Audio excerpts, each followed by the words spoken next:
It is our pleasure to welcome on the phone the head coach of the Crimson Tide. Nick Saban is with us on Get Up. Welcome, Coach, and thank you for doing this. Well, hey, Mike, good to see you. Good to hear from you. Ryan, I'm still trying to get that free safety to make that cut call over there on the weak side, man. Hey, Coach. How many years? Hey, yeah. I feel nervous like I felt during the chair drill on Saturdays before the game when every time you make somebody move, they'd all turn around and look back at me, and I knew if I didn't make the right call, we were all in trouble. Well, the one thing you did though, you made the right call and you helped everybody else play better. That was a good thing. I appreciate it, Coach. We'll be able to talk a little bit to you, Ryan, about playing for Nick Saban. But let's start, Coach, with the players you have whose names will be called on Thursday night. Let's start with Minkah Fitzpatrick. We had him in here in our studio about a week or so ago and looked at some film. I've heard you say you think he's as good a player as you've had. Tell us about Minkah Fitzpatrick. Well, I think Minkah's a sort of a rare commodity in the fact that he's such a gifted athlete, but he's got such a great personality, and he's such a competitive guy that's a pleasure to coach in everything that he does. I mean, he's really an overachiever for a guy that's a fantastic athlete, and that's a rare combination, I think, in this day and age. And he has high goals and aspirations for what he wants to do, and I think he meets all the critical factors for what you look for in a DB. I mean, he's a good tackler. He's got great ball skills. He can play man-to-man. So I think he's going to be a great player for someone. We expect him to go in the first round, or quite high in the first round, and then we may also hear Calvin Ridley's name, the wide receiver. It wasn't a high-flying offense he ran this year, but there were some games that he was just sensational. How do you see, and you've had great receivers there, obviously, with Julio Jones and Amari Cooper. How do you foresee Calvin Ridley making the jump to the next level? I really think Calvin Ridley's, maybe some people don't remember Drew Hill that we had in the Houston Oilers way back when I coached there. Great coming out of a break, can really drop his weight and separate out of a break. I know some people, look at his size and say, well, we like bigger guys and all that. But, this guy's really a hard-working, very dependable receiver, great hands, hard to cover in man-to-man, and he'll make critical catches in critical situations for you in the game. And I think his speed and quickness is pretty unique. So I think he's going to be an outstanding player as well.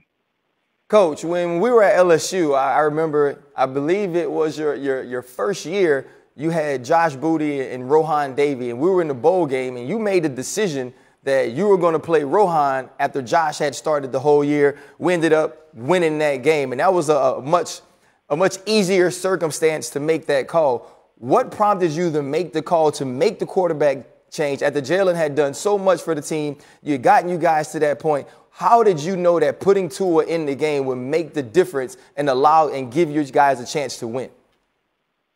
Well, I think it's amazing that you bring the Georgia Tech Peach Bowl, I think it was.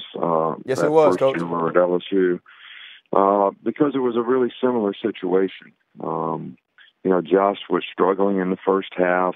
They were putting a lot of pressure on him. It took him out of his rhythm. We needed a spark. We were behind 14-0 this year. We were behind 13-0. We kind of knew we had to throw the ball against Georgia to be able to have a chance to win. They had a really good front seven. They play a 3-4 defense, which is really kind of hard to run against sometimes, especially with the spread type stuff. So, and I had it in my mind that if we struggled, even in the Clemson game, that Tua had been practicing well enough and playing well enough that he would be an option to give us a spark if we needed it. And it was a really similar situation. I felt the same way about Rohan back at LSU, and don't think I didn't think about that circumstance before I did this at halftime. Right. And it did work. We ended up winning 28-14 in that game, and, it worked in this game. But, Tua did a really good job, and I think it helped utilize some of the skill guys. I know you made mention earlier of Calvin Ridley not being that productive. Really wasn't his fault. It was a type of offense that we ran, probably that, didn't allow him to do all the things that he could do, featuring other players that we had, and that's not really totally, fair to him. Yeah, no, I think Calvin Ridley is a star. I believe you see a guy who can decelerate and then accelerate into his cuts and breaks the way he does. I got to see you guys live against Mississippi State. I think he's amazing. I think he's underrated as far as this draft goes, Coach. The one difference between the Rohan change and now the Tua change is that Josh left the next year. We all knew coming into the next season that Rohan Davey was going to be our starter. What has it been like trying to handle that situation now as you move into the next phase, into next year, and winning the next championship as you always do right away? How are you handling the quarterbacks, and how do you see the future playing itself out?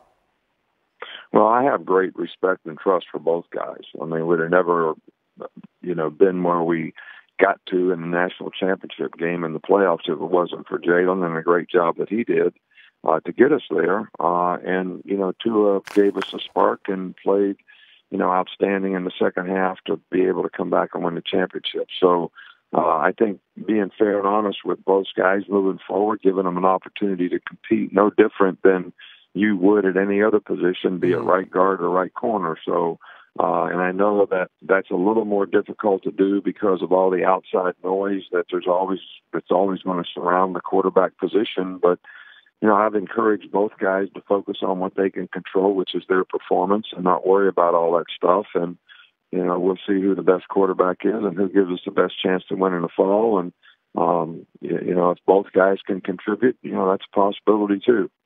Yes, sir. I did see some comments attributed to Jalen's father that people made a very big deal about. Is it your expectation that even if he isn't your starting quarterback, he will still be on Alabama next year?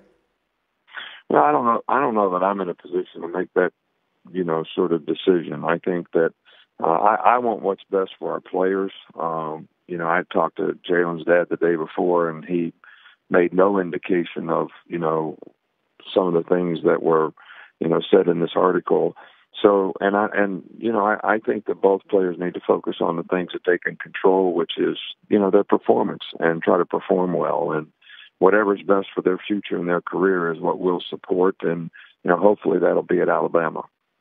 Well, Coach, again, we wish you the best of luck tomorrow night. I know a lot of your players will hear their names called for the NFL draft, and we really appreciate you doing this. Thanks so much for taking the time, and I'm sure we'll talk again soon. Take care. Thanks, Coach. I'm about to sneak down to Tuscaloosa and come check you out. All right, Ryan. Good talking to you, buddy. Good talking to you, Coach. Talk to you later. Yeah, bye-bye. Nick Saban, again, who coached Ryan Clark at LSU before he had won a national championship, and Jalen rejoins the conversation. And he's just, to me, one of the most interesting people in sports. And you can love his approach, and you might not like his approach, and that's all fine.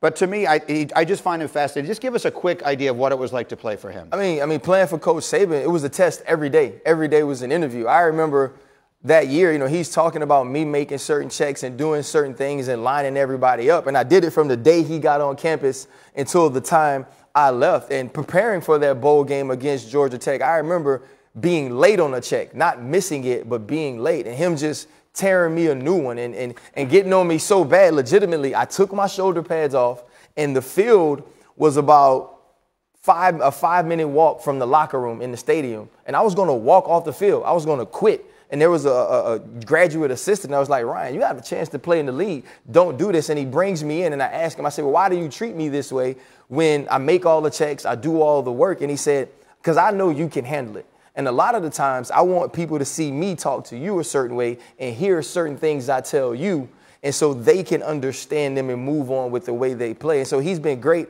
at the psychology of football, and you see that play out with this team. It's really beneficial for players when they get a chance to play for all-time greats. And you see it, whether it's a collegiate program, or you see it play out a lot in basketball, for example. If you go up to a player that has 3 championships, you should just ask them, how is it like to play for Pat Riley? Yeah. Right. What kind of guy is Phil Jackson? Tell me about Coach Pop. And so a lot of times, and when you're Nick Saban, you have players that want to come play for you, want to do your best, and you have that autonomy to challenge them. Absolutely. The way he challenged you, because you've seen him produce other great players. And all players want to get to that next level, and they know that he can get you there. And on the college level, too, in basketball in particular, because that's the comparison. So you got guys like Krzyzewski or Tom Izzo or whoever it may be that have that relationship frequently with their players.